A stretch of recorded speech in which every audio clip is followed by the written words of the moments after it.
Hey there, I am back with another deck review, and today we're going to be looking at the Vaxa deck from Leah Pantea. Leah is a visual artist who's originally from Colorado. She moved to California for several years to do work and has since returned to her home state. And in that time, she's produced countless pieces of art, everything from small form paintings to large murals. And you can see her work on display from Austin to Dubai and everywhere in between, pretty much around the world. Now, she does a lot of work that's inspired by landscapes, and so nature is really familiar territory for her, and she picked nature as the inspiration for the Vaxa deck. The name Vaxa means grow in Swedish, and so the deck is inspired by the flora, the plant life from around the world. Very excited to see how her hand-drawn artwork is able to come to life in the Vaxa deck, so let's get right into it. All right, starting with the tuck case. This is done on a traditional tuck case. The deck was funded on Kickstarter, and one of the last stretch goals that it was able to reach was for an upgraded box for the cards. And so instead of your classic tuck case, this one comes in a nice thick cardboard box here. You can see it's like a couple of millimeters thick. Nice sturdy cardboard, finished with a kind of a soft touch finish. That green has a nice, very smooth texture to it. And then you get that glossy black for the artwork that you see on here. So kind of a monochromatic feel to it overall. The front of the tuck case has the images of flowers kind of split down the middle there. Beautiful artwork there, and then continues on to the side. On this other side, you get the name of the deck, the Vaxa deck. Top and the bottom just have sort of lines, wavy lines there. And then the bottom also includes the artist's name, Leah Pantea.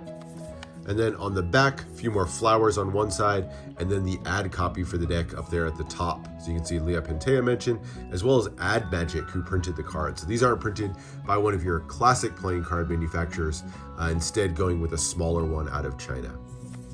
So there is the box. It opens up with a magnetic enclosure. Really nice quality to it. You can hear that kind of satisfying snap. And as you open it up, you get her Instagram there on the inside, illustrations x Leah, and a bit of an explosion of color on the inside as well. So we're not going to go monochromatic through the entire deck. Get an explosion of yellow, which is going to be heavily featured throughout the deck, and the interior here does it beautifully. More images of the flowers there, but now highlighted in that super bright, vibrant color. And the box the actual cards sit in is also lined in yellow as well. It's a great contrast, really stands out against that darker green as well. So very nice upgrade on the tuck. Like this quite a bit, just a great display piece in addition to the beautiful cards inside. So that's the box, but let's get into the cards. And we'll start with the back design. And here it is.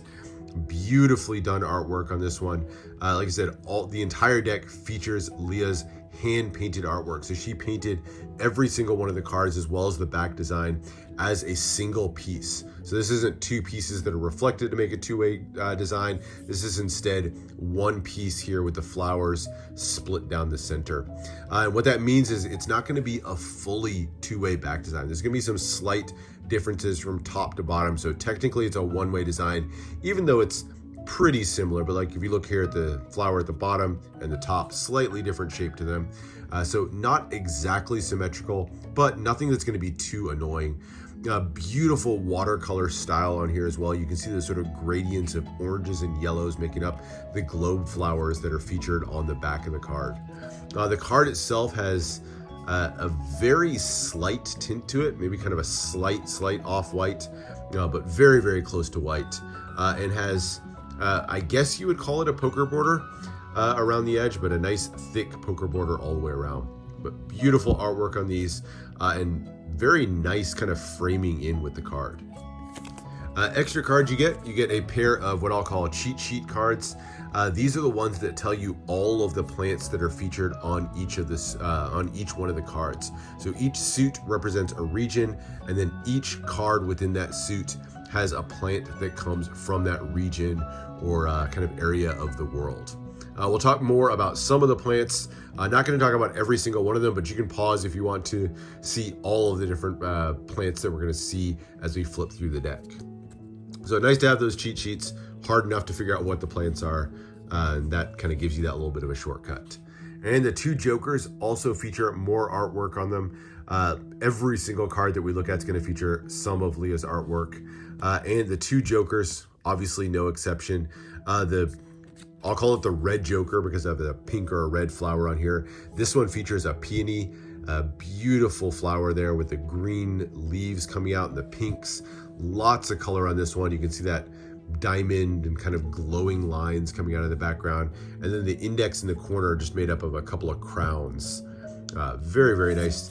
And then the blue Joker, I'll call it, is the Morning Glory. I really, really like this one. I love how it's framed. I love the smaller flowers out of the bottom, and then those large, the large blooms coming out of the top. So very nice artwork on these. And like I said, all done in that watercolor style that I like quite a bit.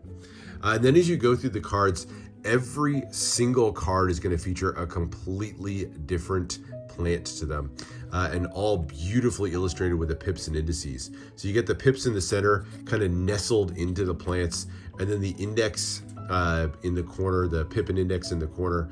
Nice custom pip and that hand painted index as well.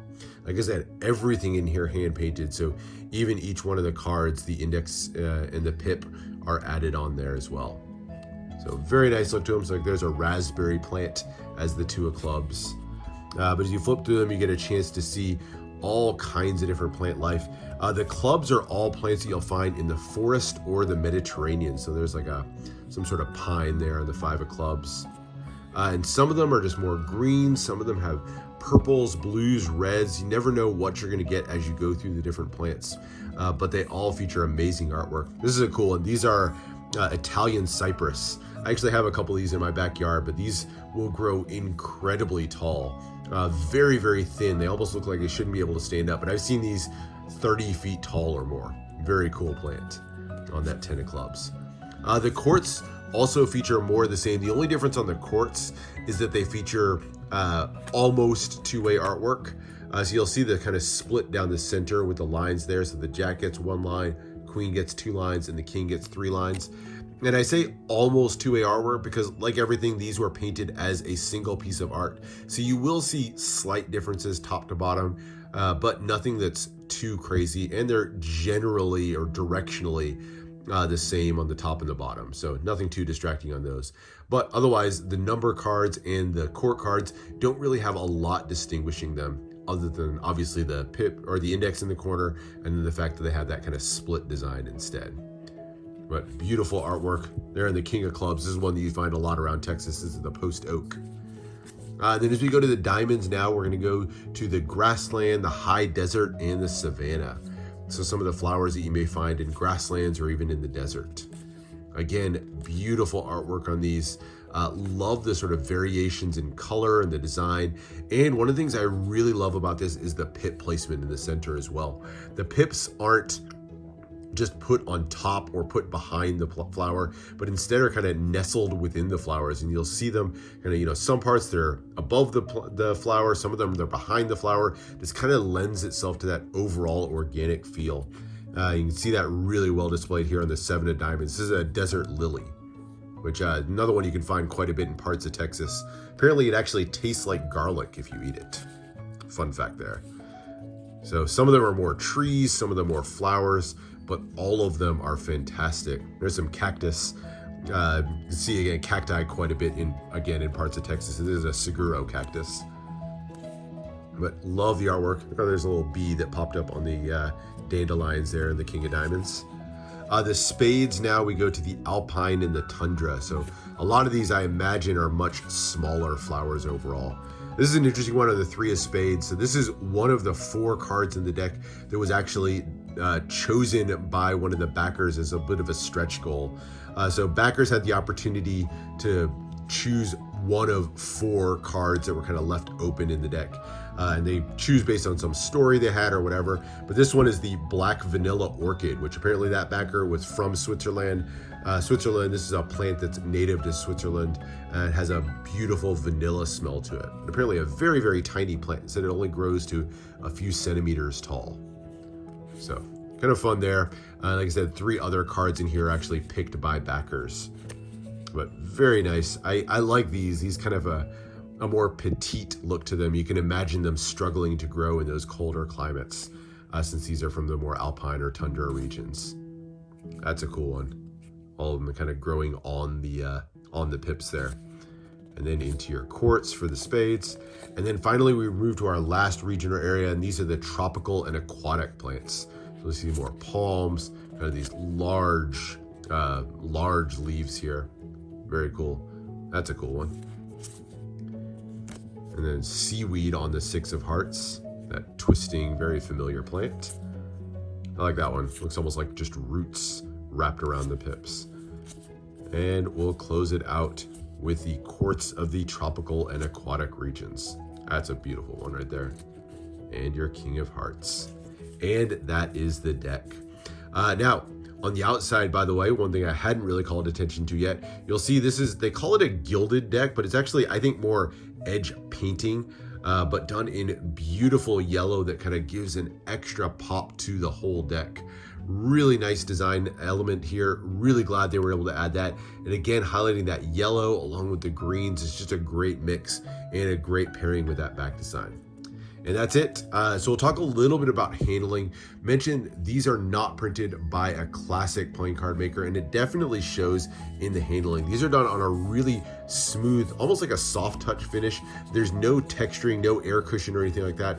And they are definitely rough on the handling. They don't handle very well at all, to be honest. Like that's my attempt to fan it. So don't expect much from the handling. And in terms of even like riffling and shuffling through these, they're a little bit thick and stiff of a deck. So not the easiest to shuffle through either. So a little bit harder of a deck if you want to make use of this for gameplay or something like that, but a beautiful piece of art nonetheless.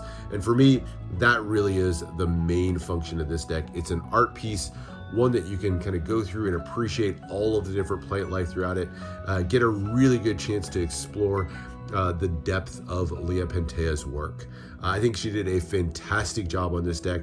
Definitely one worth checking out. It was a one-time print run, only 3,000 of these printed as part of that Kickstarter. So definitely go check out our website if you want to see if you can grab some of these for yourself. But anyway, that's it for now. That is the Vaxa deck from Leah Pantea. Hope you enjoyed. Make sure to subscribe for more deck reviews, more unboxings. Let me know what else you want to see, and I'll see you for the next one.